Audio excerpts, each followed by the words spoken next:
പ്രകോപനമുണ്ടായാൽ ബഹ്റൈനെതിരെ ശക്തമായ സൈനിക ആക്രമണം നടത്തുമെന്ന് ഇറാന്റെ മുന്നറിയിപ്പ്. ഇറാൻ പരമോന്നത നേതാവിന്റെ ഉപദേഷ്ടാവ് അലി അക്ബർ വെലായത്തിയാണ് ബഹ്റൈന് കർശന മുന്നറിയിപ്പ് നൽകിയത്. അതേസമയം ഹോർമൂസ് കടലിടുക്കുമായി ബന്ധപ്പെട്ട തർക്കങ്ങൾ പരിഹരിക്കാൻ അമേരിക്കയും ഇറാനും തമ്മിലുള്ള നയതന്ത്ര ചർച്ചകൾ ഖത്തർ തലസ്ഥാനമായ ദോഹയിൽ പുനരാരംഭിക്കാൻ തീരുമാനിച്ചു. ബഹ്റൈൻ അവരുടെ പരിധികൾ മനസ്സിലാക്കണമെന്നും സ്വന്തം വിധിയെ വെച്ച് ഇത്തരം കളികൾ കളിക്കരുതെന്നും അലി അക്ബർ പറഞ്ഞു. ഇറാനെ കൊണ്ട് കടുത്ത തീരുമാനങ്ങൾ എടുപ്പിക്കാൻ നിർബന്ധിതരാക്കരുത് എന്നും അദ്ദേഹം വ്യക്തമാക്കിയതായി അർദ്ധ ഔദ്യോഗിക വാർത്താ ഏജൻസിയായ തസ്നീം ന്യൂസ് റിപ്പോർട്ട് ചെയ്തു. തങ്ങളുടെ രാജ്യത്തിന് നേരെ ആക്രമണം നടത്താൻ അമേരിക്ക മേഖലയിലെ സൈനിക താവളങ്ങൾ ഉപയോഗിക്കുന്നുണ്ടെന്നാരോപിച്ച് വെള്ളിയാഴ്ചയും ശനിയാഴ്ചയും ബഹ്റൈനിലെ US നാവിക താവളത്തിന് നേരെ ഇറാൻ ആക്രമണം നടത്തിയിരുന്നു. എന്നാൽ ഗൾഫ് രാജ്യങ്ങൾ ഈ അവകാശവാദം നിഷേധിച്ചു. ഇറാന്റെ ആക്രമണം തങ്ങളുടെ പരമാധികാരത്തിന്റെ ലംഘനമാണെന്നും മേഖലയിലെ സമാധാന ശ്രമങ്ങളെ തകർക്കുന്നതാണെന്നും ബഹ്റൈൻ ഭരണകൂടം അപലപിച്ചു.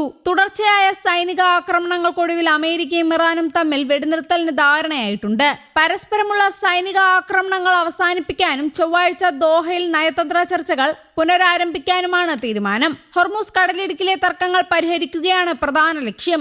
വാണിജ്യ കപ്പലുകൾക്ക് നേരെ ഇറാൻ ആക്രമണം നടത്തിയെന്നാരോപിച്ച് അമേരിക്കയാണ് ആദ്യം വ്യോമാക്രമണം നടത്തിയത്. ഇതിന് മറുപടിയായി ബഹ്റൈനിലെയും കുവൈറ്റിലെയും അമേരിക്കൻ സൈനിക താവളങ്ങൾക്ക് നേരെ ഇറാൻ ബാലിസ്റ്റിക് മിസൈലുകളും ഡ്രോണുകളും ഉപയോഗിച്ച് ആക്രമണം നടത്തി. ഇതോടെ ഇരു രാജ്യങ്ങളും തമ്മിലുള്ള പോരാട്ടം രൂക്ഷമാകുകയായിരുന്നു.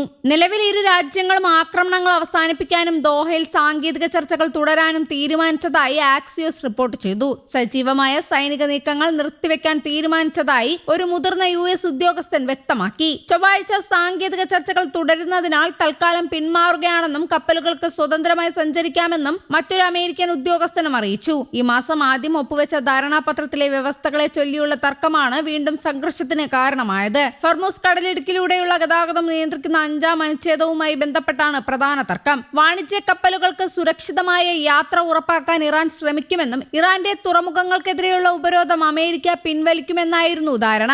കഴിഞ്ഞ ആഴ്ച സ്വിറ്റ്സർലാൻഡിൽ നടന്ന ഉന്നതതല ചർച്ചകളിൽ അമേരിക്കൻ വൈസ് പ്രസിഡന്റ് JD വാൻസിന്റെ നേതൃത്വത്തിലുള്ള സംഘം പങ്കെടുത്തിരുന്നു. ഹോർമൂസ് കടലിടുക്കിലൂടെയുള്ള കപ്പൽ ഗതാഗതം ഏകോപിപ്പിക്കുന്നതിനായി അമേരിക്കൻ സൈന്യവും ഇറാന്റെ ഇസ്ലാമിക് റവല്യൂഷണറി ഗാർഡ്സ് കോർപ്സും തമ്മിൽ നേരിട്ടുള്ള ആശയവിനിമയ സംവിധാനം സ്ഥാപിക്കാൻ അന്ന് ധാരണയായിരുന്നു. എന്നാൽ ആഗോള കപ്പൽ ഗതാഗതം ഇറാന്റെ സേനയുമായി നേരിട്ട് ഏകോപിപ്പിക്കണമെന്ന ടെഹ്റാന്റെ പുതിയ ആവശ്യത്തെ തുടർന്ന് ഈ സംവിധാനം പ്രവർത്തനക്ഷമമായിട്ടില്ലെന്ന് അമേരിക്കൻ അധികൃതർ വ്യക്തമാക്കി. ഇറാന്റെ ആണവ പദ്ധതിയുമായി ബന്ധപ്പെട്ട് സ്വിറ്റ്സർലാൻഡിൽ നടക്കേണ്ടിയിരുന്ന സാങ്കേതിക ചർച്ചകളാണ് നിലവിലെ പ്രതിസന്ധികളുടെ പശ്ചാത്തലത്തിൽ ദോഹയിലേക്ക് മാറ്റിയത്. അമേരിക്കൻ സൈനിക ആക്രമണങ്ങളെ തുടർന്നും ധാരണാപത്രത്തിലെ പ്രധാന വ്യവസ്ഥകൾ വാഷിംഗ്ടൺ പാലിക്കാത്തതിനാലും ഞായറാഴ്ച നടക്കേണ്ടിയിരുന്ന സാങ്കേതിക ചർച്ചകൾ റദ്ദാക്കിയതായി ഇറാൻ ഔദ്യോഗികമായി അറിയിച്ചിരുന്നു. മരവിപ്പിച്ച സാമ്പത്തിക ആസ്തികൾ ലഭ്യമാക്കുന്നതുമായി ബന്ധപ്പെട്ടാണ് ചർച്ചകൾ നിർത്തിവെച്ചതെന്ന് ഇറാൻ പരമോന്നത നേതാവിന്റെ ഓഫീസ് അംഗമായ മഹ്ദി